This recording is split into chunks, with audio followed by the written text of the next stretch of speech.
Sai Ram, offering most humble pranams at the divine lotus feet of our beloved Bhagawan.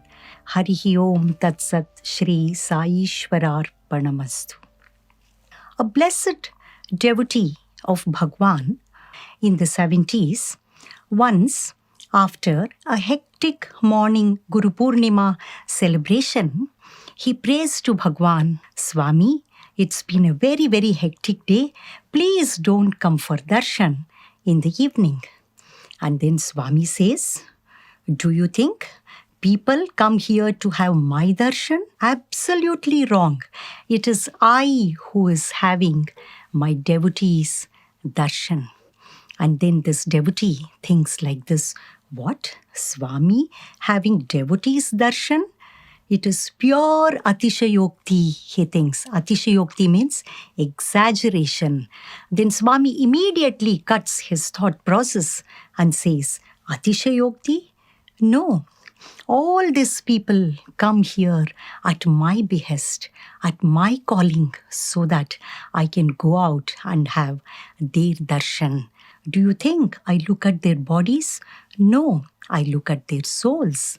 I know their past, present and future, and I think what I can do for their better future. And then Swami went on to say, every time I address you as Divyatma Swarupulara, do you think I do this to praise you or please you? No, that is what you are, and that is how I look at you as. But unfortunately, you all look at me as this body only. Bhagawan is telling us here is every time he looks at us, he sees his own image in us. That is why he is able to love us so unconditionally, despite our shortcomings, misgivings, despite the fact that we lose faith in him at the drop of a hat, question his will at times with our ego, and we use his teachings to suit the demand of our mind. Yet he has not given up on us. He loves us so unconditionally. The profound message here for us is the multiplicity, the diversity that we see around us, the world with its variegated nature. And for this diversity, what is the underlying basis is this one divinity, the one appearing as the many. Yekoham Bahusyam. Not only that one is important, but this many is also important for us. And that's why probably Jesus Christ, when he gave the 10 commandments to his disciples, and when one of the disciples asked him, it is very difficult to remember all these 10 commandments. Can you tell us one commandment which we can remember and practice? Then Jesus says, not one, but two. Love thy Lord with all your heart and soul, and love thy neighbor. Vedas have declared, Ekam Eva Advitiyam Brahma. And Swami once said, Evam, which means he is only one. And they added the adjective Advitiyam Brahma. He is the one, the only one, and the one without the second. Then why does this one become many? As it is said, Ekoham Bahusyam. Bhagawan gives a very beautiful explanation. I separated myself from myself so that I could be myself. I separated myself from myself and became all this. Who am I? I am Prema Swarupa. I am Ananda Swarupa. To give prema, to get prema. To give ananda, to get ananda. This is what I am, and this is what I want to be. But to whom am I to give prema? To whom am I to give ananda? That's why I did this, Swami says. Thus, by loving all ourselves, we are able to love him. And that is what unity in diversity. Bhagawan is telling us it is the transcendental God that is immanent in the creation, and that is what we have to recognize. All that exists is this one unchanging supreme principle, Brahman, Sat Chit Ananda, who is formless, attributeless. Nirguna, Nirakara Brahman, as he is called. And this Brahman, using his own power, he appears as this creation. And this power of Brahman is called Maya. Bhagavan says, Ya ma sa Maya. That which is not there, but which appears to be there. That is why Maya is defined as Sad Asadbhyam Anirvachaniyam, which means it is indescribable in terms of Sat and Asat. We cannot say it exists. We cannot say it doesn't exist also. And Maya is Jnana Virodhi, which means it is opposed to self-knowledge, which means ignorance itself is Maya. That is why to destroy Maya, we need to bring in self-knowledge or wisdom. Maya has a power called the Avarana Shakti, the veiling power of Maya. That is why we see only this Nama Rupa, the myriad names and forms in this creation, and we are not able to recognize Brahman. Using its second power, which is called the projecting power or Vikshepa Shakti, Maya projects Brahman in a distorted way.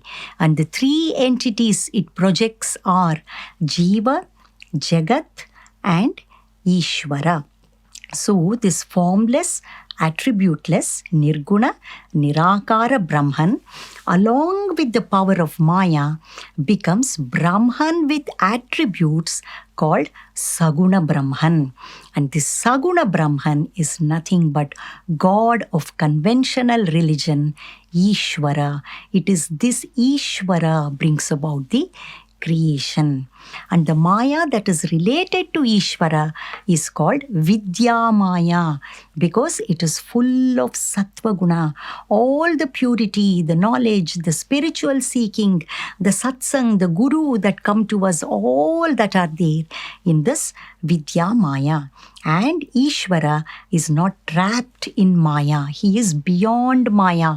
He knows he is Brahman. So he is Mayadhisha or Mayapati. And then this same Maya with Rajoguna Pradhana, with preponderance of Rajoguna, projects all of us. That is, we are all Jivas.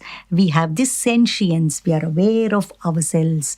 The individual self is called Jiva.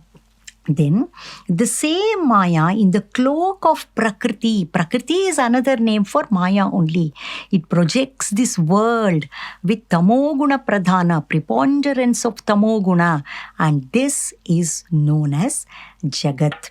This is how Maya projects the three entities, Jiva, Jagat, and Ishvara. The Maya that is related to Jiva and Jagat is made up of only Rajoguna and Tamoguna. It is known as Avidya Maya. So this Avidya Maya traps us in samsara, the transmigratory cycle of birth and death. That is why if we have to overcome Maya, the primary sadhana for us is to transform this Avidya Maya into Vidya Maya, full of Sattva Guna. And that is possible by surrendering ourselves to this Ishvara or Saguna Brahman. The Bhagavad Gita says, Daivi Gunamayi Hesha Mama Maya Duratyaya. This divine Maya of mine, which is made up of three gunas, is unsurmountable. And what is the way? Mam eva ye prapadyanti. Whoever takes refuge in me, Maya metam tarantite. He alone can cross this Maya. In this Navaratri, whom are we worshipping? In the form of Divine Mother. See, it is this power of Brahman which projects this creation, and that power is worshipped as the Divine Mother, the Adi Parashakti, the primordial power for this creation, with her three aspects, Ichha Shakti, Kriya Shakti, and Jnana Shakti, in the form of the three Divine Mothers, Mother Durga, Lakshmi, and Saraswati. So by worshipping this Divine Mother for 9 days, at the end of Navaratri, on the 10th day of Vijayadashmi, there is victory of wisdom or knowledge over ignorance. It is something which is very mysterious. We can't pinpoint what Maya is. And that is why, Bhagawan tells a very interesting Chinakatha. There is a person who comes to a marriage party. And he goes to the bridegroom's side and says, I am from bride's side. And then the groom's party will welcome him and does all the satkaram to him. And then he goes to the bride's side and says, I am from groom's side. And there also he gets all the honor. And somebody who is watching this, who is this person? He is there, he is here. Everywhere he says, I am from groom's side, I am from bride's side. And to which side does he belong to actually? And when this inquiry starts, Swami says, this man takes to his heel. He runs away. So that is what Maya is. Swami says, when this process of self-enquiry starts, what is this creation all about? What is the purpose of my life? Who am I in real nature? When that self-enquiry starts, this Maya starts loosening its grip on us. Why does Swami say that this unity is Brahma and diversity is just Bhrama? That is because Brahman has not produced the creation. It is not that Brahman has undergone some change and modification and become this Jagat creation. It is called Brahma Vivarta, which means Brahman, as he is, he appears as all of this, the Jiva, Jagat, and Ishvara. Therefore, this world, this diversity is only an appearance. It is a falsity. It is just an illusion or delusion. There is no substance in it. It has no existence on its own. That is why it is said, Brahma Satyam, Jagat Mithya. And this Brahman alone is the truth. He alone is the reality. Jagat Mithya, this world of diversity, multiplicity, it is just a falsity. And who are we being the Jiva? Jivo Brahmaiva na paraha, which means we Jiva are none other than Brahman. We are his appearance only. See, in the Bhagavad Gita, the 10th chapter of Vibhuti Yoga, when the Lord says the essence of everything is me and everything is in me, then Arjuna asks the Lord, can I see that form of yours where everything is present? And that is when the Lord reveals his cosmic form, the Vishwarupa, to Arjuna. The Lord at once grows into a gigantic form where all the beings which are dead and gone in the past, which are present and which are going to come in the future, everything appears, coalesced into one huge form. And seeing this form, Sanjaya remarks, Divisurya Sahasrasya Bhavet Yuga Paduttita, as if thousands of suns blazing forth in the sky at once. Such was the brightness of this Vishwarupa. See, Dhritarashtra is also listening to all this. And even then, Dhritarashtra doesn't wake up.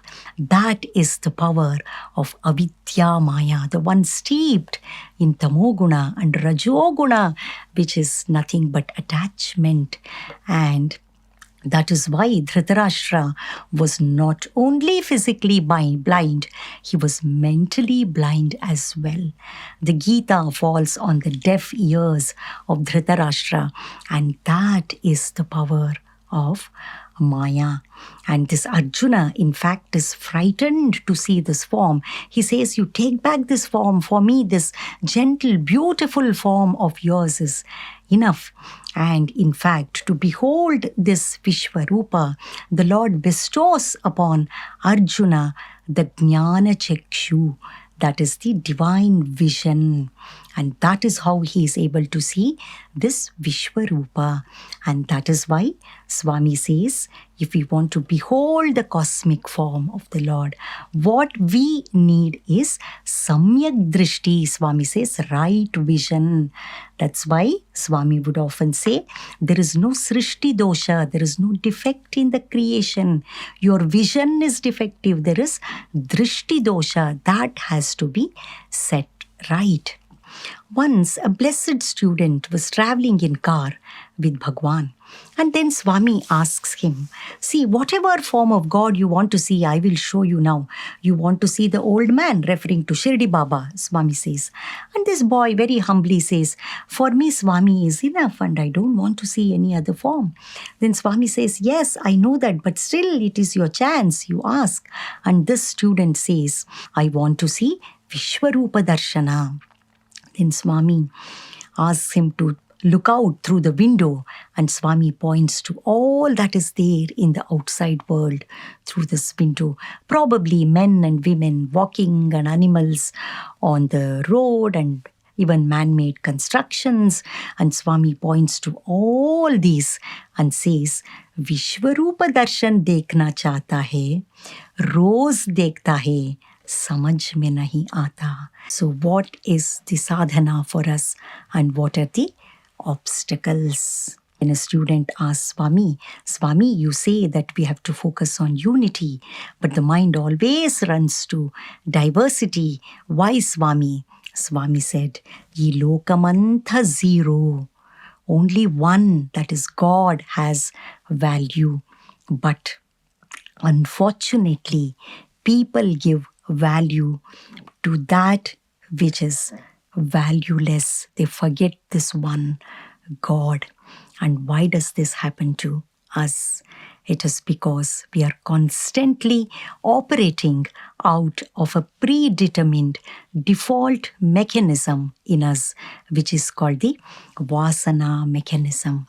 The deep-seated tendencies from many, many lifetimes that we are carrying. In this lifetime, our personality, our character is determined by the nature of vasanas we have. Our response or reaction to any situation comes from our vasana. See, we so unmindfully act that we allow every sundry vasana to fructify. We have no power of discrimination. And that is why we are unmindfully, unconsciously acting. And we do not know what type of vasanas we have. Good, bad, positive, negative. We have no clue because the vasanas are in the unmanifest state. And to explain this vasana, Bhagawan gave a very beautiful example. Swami said, this Sai Gita, when she was a baby elephant, she would be tied to a peg near the Gopuram gate inside the ashram. And Sai Gita thought that being so small, she cannot break free of the chain or the rope which is used to tie her to this peg. And she was so conditioned and habituated to this fact that she cannot free herself.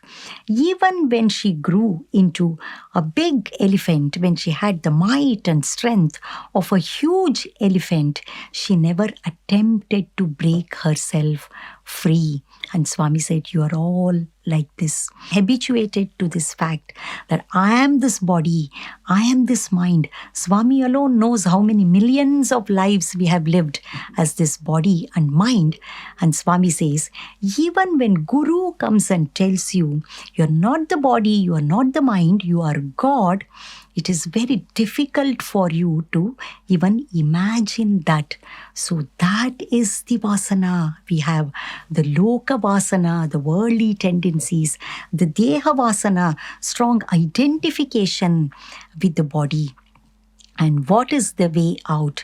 The way out is we should, through sadhana, have exercise self-control over ourselves. We should disallow those vasanas which are not conducive for our spiritual seeking. We should be able to replace such negative vasanas with positive thoughts and actions which are in alignment with the goal of human life, which are in alignment with Bhagawan's teachings, which are in alignment with the 5 human values that Bhagawan has taught us. That self-control is our self-effort, and that is the only way to get out of it. And that is why, Swami said, you cannot see this diversity because swartham swaprayojanam. Swartham, selfishness. Swaprayojanam, what is in it for me? It is all about I, me, myself, at the most my family. That's all. And the answer to this, Swami said, is work, worship, and wisdom. That brings us to the 3 components of ignorance in all of us, which are mala, vikshepa, and avarana. See, we have this family of selfishness in us. The mother of this family is kama, desire. If the mother is appeased, she will give birth to lobha, greed. I want more and more of it. And mother, pride. I have everything what I wanted. And then attachment, delusion, moha.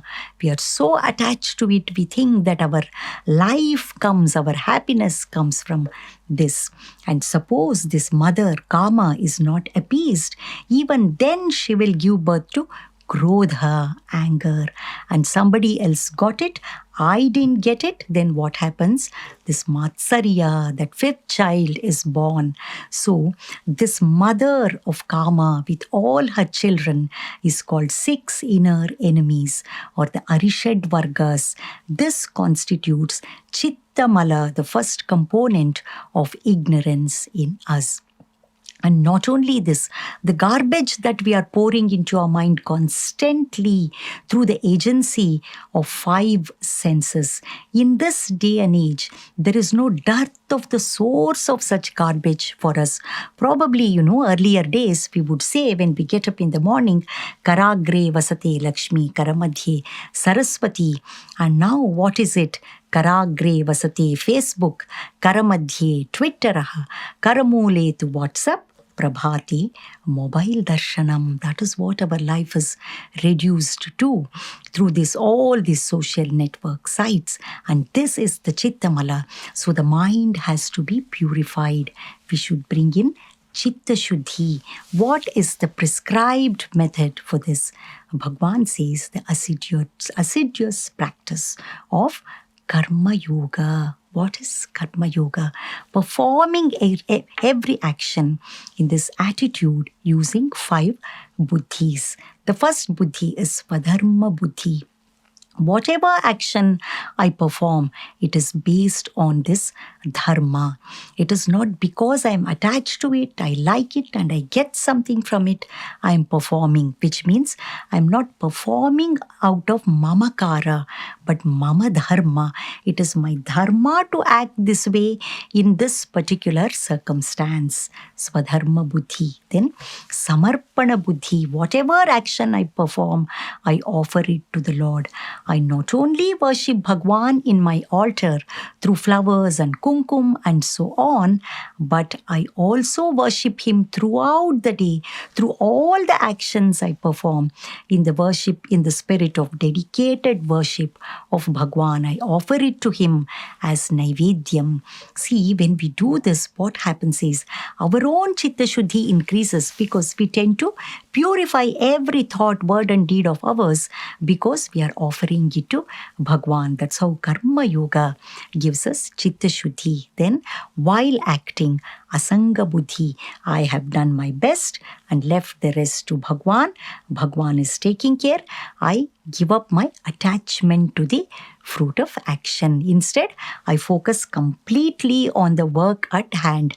I have no tension, anxiety for fruit of action. whatsoever. See, a karma yogi is one who will not wait for the fruit of action to give him happiness. If he gets happiness from this action itself, out of the action itself, it is not renunciation of action.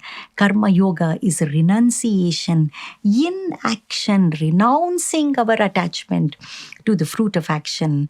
When once the action is over, the result comes. Prasada buddhi, I take it as Swami's prasadam, because Swami knows what is best for me, and whatever happens, happens for my highest good. Acceptance of the will of Bhagawan. Then what happens is we don't give credit to ourselves when something goes well, and when something is not so good, we are not dejected either. We are able to maintain samatva, equanimity, samatva buddhi. That's why Swami says, recognize the divine hand behind every happening. Then you will not grieve or exult over any situation. And well, as we all know, this equanimity, samatva buddhi, is full-time devotion to Bhagawan, as Bhagawan himself has said. And this karma yoga thus cuts at the root of selfishness, the mother of this family of Chittamala, the Arishad Vargas. That's how we get Chitta Shuddhi. Karma yoga also helps us to overcome Tamoguna, which is a very important component of avidya maya. Remember, our sadhana is to transform avidya maya into vidya maya first. And then the second component of this ignorance, which is vikshepa, the mind that is scattered in the world, that has to be collected, that must be made to focus on Bhagawan. And for this, Bhagawan has given us the practice of bhakti yoga, various bhakti practices, starting from chanting the name of Bhagawan, namasmarana, nama japa, chanting the name, visualizing his beautiful form, japa sahita dhyana, as Swami says, meditating upon his form, singing the glory of Bhagawan, studying his teachings and practicing swadhyaya, satsanga, where we speak and listen about Bhagawan. All these are all designed to give us this chitta ekagrata and to overcome vikshepa, that is single-pointed focus of the mind. Bhakti yoga also helps us to reduce our rajoguna. Rajoguna is characterized by attachment, indulgence in the world. The more we love Bhagawan, the more our bhakti grows. This attachment to the world decreases. That's why Swami says, deep attachment to God is detachment to the world. That is the greatness of Bhakti Yoga. And Swami says, this bhakti is not a part-time job. It is not like a uniform which you wear on certain days, the weekdays and Sundays and public holidays. You don't wear the uniform. It is not like that. It is a 24/7 sadhana. Throughout the day, whatever we do, we must connect it to the thought of Bhagawan.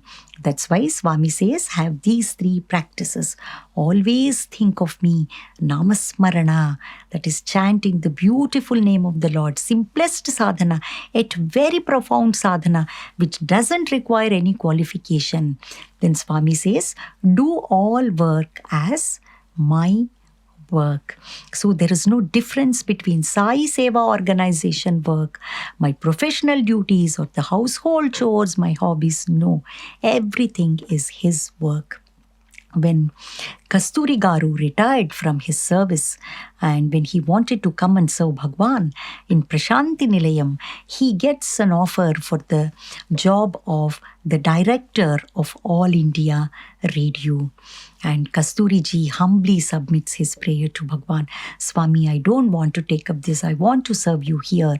Then Swami asks him, who told you that All India Radio work is not my work? See, it is this Kasturi ji who gave this beautiful term to All India Radio, which is Akashavani. So, when we start doing all work as His work, then what happens is we know that we are doing Swami's work, even others are doing Swami's work, isn't it?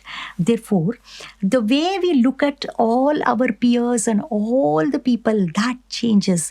We get an attitude of love, compassion, and respect for them because we are doing God's work, they are doing Swami's work. We are all together working for God.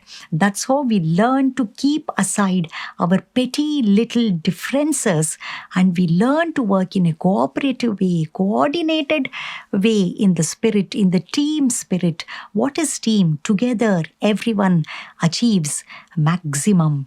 So, we learn to attenuate this little I, the little ego in us, and that is what happens to us, and that is how we move closer to unity. And another important attitude is an attitude of gratitude. Once, a few students had the blessing of serving Swami the lunch in his residence. Then Swami blesses them and asks, "Did you prepare this food?" They say, "No, Swami." "Did you procure the materials for this meal?" "No, Swami." "Did you grow the material that is necessary for this meal?" "No, Swami."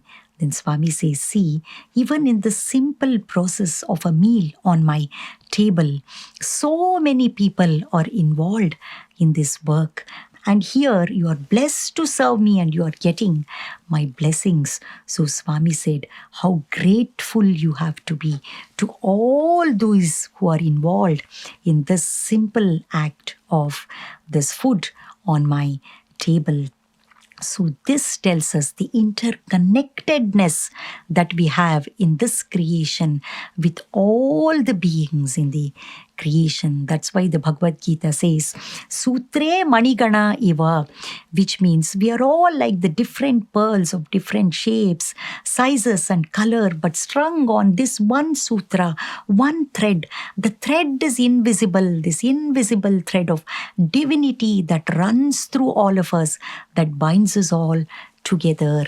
And this attitude of gratitude helps us to see this oneness in the creation. And another important thing, that happens to us because of this vasana pressure or the vasana mechanism is we keep on finding fault with people. Again, this is because of our previous vasanas. We keep on judging people and going into unnecessary nitpicking details. And we even brand people, we criticize people. That is what we are constantly doing. And once Bhagawan told this story from the life of Jesus Christ to a group of students in Trai session. Swami said, once when Jesus Christ was walking in the market square, he sees some people pelting stones at a woman. And Jesus Christ asks, "What are you doing?" They say that this is a lady of immoral character and we are punishing her. Then Jesus Christ said, "He who has no sin in him, let him cast the first stone." See, this is what we are doing. This is a matter of introspection for us. And that is why Bhagawan often says, forget and forgive. Forget the harm that others have done to you. Forget the good you have done to others. And most importantly, forgive. When Bhagawan says in Prema Vahini, Bhagawan gives us two very important sadhanas to cultivate this love towards in this creation, towards all beings. Swami says, however significant and big the other's faults may be, you consider it to be insignificant and negligible and forget it. However small your own fault may be, consider it to be very significant and big and be saddened by it, repent for it and resolve not to repeat it. That is important to cultivate love. And then Swami says, whatever you do with yourself and with others, remember that Bhagavan is omnipresent. He hears, he sees, and he knows everything. everything. So it is not only the omnipresence that we must be aware of. I think it is the omnivigilance of Bhagawan, those two watchful eyes which are on us constantly. If we are aware of it, then we will not be indulging in all those undignified things which we would be otherwise doing, isn't it? See, as Swami himself says, this purity is all sadhana.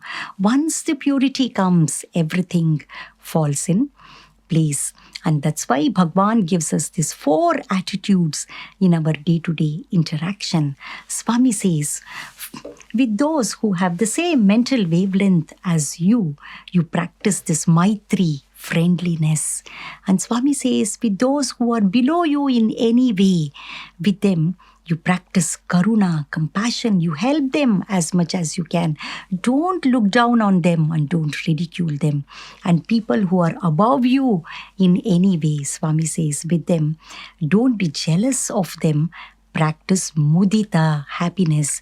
Rejoice in their happiness. Compliment them. Congratulate them wholeheartedly. And don't be jealous. And then Swami says, with those with whom you do not see eye to eye. Many a times this happens, We may want to, express our love to somebody, but the other person may not want it. He may avoid it. See, everyone comes with their own vasanas, especially these detractors, we can say, and especially those who are involved in immoral activities, ignoble activities. When we see them, what is our reaction? We tend to hate them, isn't it? Swami says, don't do this. Instead, practice. It is upeksha, detached indifference. Don't have anything to do with them. And the better practice would be to pray for them. Swami, give them sadbuddhi. Fill them with all the goodness and auspiciousness. Probably they are not aware of this. That should be our prayer. And that is why when Jesus Christ says about his own people who crucified him, he says, O Lord, please forgive them, for know not what they are doing. It is not just a simple act of forgiveness. This is an act that comes from the deep conviction, the deep realization of the fatherhood of God and brotherhood of man. We are aware, I am aware, but those people are not aware of it. They are in ignorance. So please forgive them, O God. So this should be our attitude, and all these things will take us closer to realizing, recognizing this unity in diversity. And the third component of jnana, that is avarana. That is, the truth is veiled from us, which means we do not know who we truly are. So we think this body, mind to be our true nature. And for this, what is the prescribed method? Swami says it is jnana marga, the path of wisdom. And jnana sadhana consists of three steps: shravana, manana, nididhyasana. See, having come to Bhagawan, with Bhagawan in our lives, we cannot afford to give ignorance as an excuse. We cannot afford to say, I don't know who I am truly, at least intellectually, because Swami is hammering on to us this truth in every discourse. I am God, so are you. I know it, you do not know it. And the very purpose of life is to realize this innate divinity. And we have heard this from Bhagawan many, many times, sitting in Sai Kulwant Hall in his discourses, isn't it? This is the stage of Shravana. Even when we study the teachings of Bhagawan, that is Shravana. But what happens to us once we go home, back from Sai Kulwant Hall? We are the same busy body, steeped in this worldliness, hugging the world with all its vanities, still searching for happiness in the world. That is our misfortune. That is why we should not stop at the stage of Shravana. We should do manana, reflect upon Bhagavan's teachings, get clarity, get conviction to practice these teachings. This is necessary to sit quietly and reflect upon it. And then follow it up with nididhyasana. That is to live our life in the light of Bhagwan's teachings. That is necessary for us. So Nididhyasana is playing our role in this world. See, when we are acting in the world, let us have this attitude that I am playing a role only in this cosmic drama. My identity is something different. That's why Bhagwan would often say, hands in the society, head in the forest. Dil mein Ram, haath mein kaam. Maam anusmara, Yudhyacha. Have me in you at all times, that supreme divinity, and then fight the battle of life. So that should be the attitude. And Nididhyasana, most importantly, is to withdraw from this so-called, this delusory Jagat and sit quietly and contemplate upon the truth. Negate what we are not, Anatma, and assert what we are. That is Atma. This prolonged meditation, contemplation upon the truth is called Nididhyasana. So in this seat of contemplation, we must even drop the role that we are playing in the world and focus on this divinity. And there are such very beautiful, wonderful sadhanas that Bhagwan has given us to do this Nididhyasana. This Nididhyasana is nothing but Vedantic meditation. Swami says, practice this Soham meditation with every incoming breath, Uchvasa, so the outgoing breath, hum, I am that, affirm to yourselves. And then Swami has given us this Jyoti meditation, a simple technique. We taking the Jyoti of Bhagwan, we purify all our organs and we expand this Jyoti to fill the entire cosmos. And then we affirm to ourselves, I am in the light. The light is in me, and I am the light. I am that supreme consciousness. This is Nididhyasana. And the Brahmarpanam prayer itself, which Bhagwan has given us, which we all chant before partaking of food. What are we saying in this prayer? The person who is making this ahuti offering is Brahman. The one who receiving this oblation is Brahman.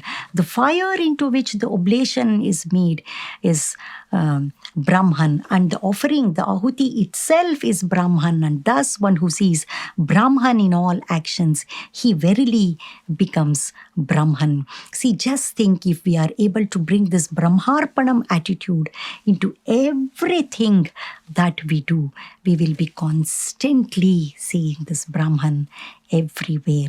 See, the Bhagavad Gita gives us the 3 types of sadhana. The first level is, this world is anityam, asukham, lokam. Bhagwan also would always say this. This is dukkhalayam, ashashvatam. This world is impermanent and it is full of sorrow. So what should we do? It is heya, which it means it has to be given up. Not that we have to give up the world and run away from the world, but our attachment to the world must be given up. And that is what is the first step, that is heya. That is why in all our interactions, with the objects of the world, how it should be mathematical. We must use the objects of the world for our utility and not be used by them, not become a slave to them. And with people in the world, we should be musical. We should be loving and compassionate to them. And with our own self, we have to be meditative, contemplate upon the truth. So the second level of sadhana is divya. This entire manifestation is a glory of God. See, when we see this divyata in everything, in this creation, in this manifestation, which is so majestic and beautiful, then our focus naturally shifts from creation to the Creator. That is, if this creation itself is so magnificent, how much more magnificent the Creator should be. That attitude comes to us. See, that is why, Sri Aldrakar, a famous devotee of Bhagawan, who would conduct satsangs in the 70s in Prasanthi Nilayam, once he says in the satsang, when Swami materializes a ring, how many of you would be interested in it? Then everybody says, I would be interested. Then this Aldrakar says, I would not be interested in the ring, but I would go for the hand that has materialized the ring. So our focus should shift from creation to the Creator when we say all this is Divya, the glory of God. Then the next stage, the highest stage is, it is not only a manifestation of God, but it is He Himself. It is Brahma Swarupa. Brihatvat Brahma, that which is vast is Brahman. So in this vastness of Brahman, where is the place for little I, me, mine, I am Mr. So-and-so, Kartrutva, Bhoktritva, Ahankara, Mamakara? It is all a delusion, isn't it? Once Bhagawan had visited our hospital. This was shared by an elderly doctor. She says, decades ago when Bhagawan came to the hospital, we all sang this song for Swami, this beautiful Telugu, very famous song, Brahma Mokate. And she says, the beautiful expression on the face of Bhagawan, the happiness that we saw on the face of Bhagawan, that is still so fresh in my memory, and I cannot forget this. So this Brahma Okate, this alone is real, and this entire thing is just Bhrama. That is all. So that is why, what is the sadhana that we need? We should be able to say, like Arjuna in the Bhagavad Gita, Karishye Vachanam Tava, Swami, we abide by thy dictates, which means, Swami, we will practice your teachings as you have taught us. That is the sadhana. Then we will be able to say that Nashto Mohaha, the delusion is gone. Smritir Labdha, the memory of what we are, that has come back to us. How? Tvat Prasadat, Arjuna says, by your grace, Swami.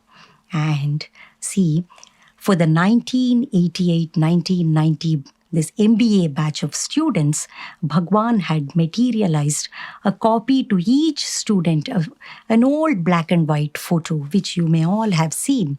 And in this photo, there are two Swamis standing opposite to each other. And the caption is, take a moment, remind yourself, he speaks, he listens. Then Swami said, when you're speaking to someone, that is Swami in you speaking. The one who is listening to you, interacting with you, he is also Swami. Then looking at the puzzled expression of a student, Swami said, I know what is running through your mind.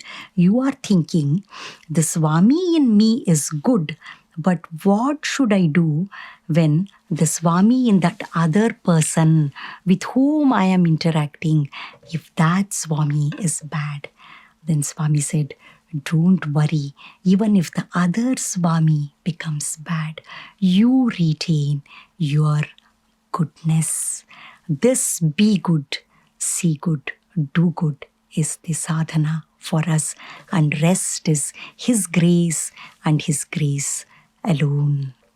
With deepest sense of gratitude, I thank Bhagawan for this wonderful blessing of dwelling upon His eternal teachings, and I pray to Bhagawan on behalf of all of us in this holy period of Navratri.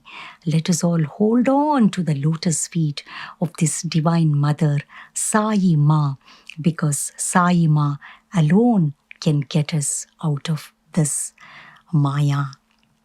And now I will conclude with the Shanti Mantra from the Ishavasya Upanishad, which captures the crux of Brahman is unity is Brahman and diversity is Bhrama, as Swami says. Om Purnamadah Purnamidam Purnat Purnamudachyate Purnasya Purnamadaya Purnamevavashishyate. Om Shanti Shanti Shanti. Harihi Om Tat Sat. Shri SaiOrgAustralia. That Brahman is infinite. This manifestation is also infinite. This infinite is from that infinite. In this infinite, we are able to see that infinite. Then what remains is infinite alone. And this is what unity in diversity is.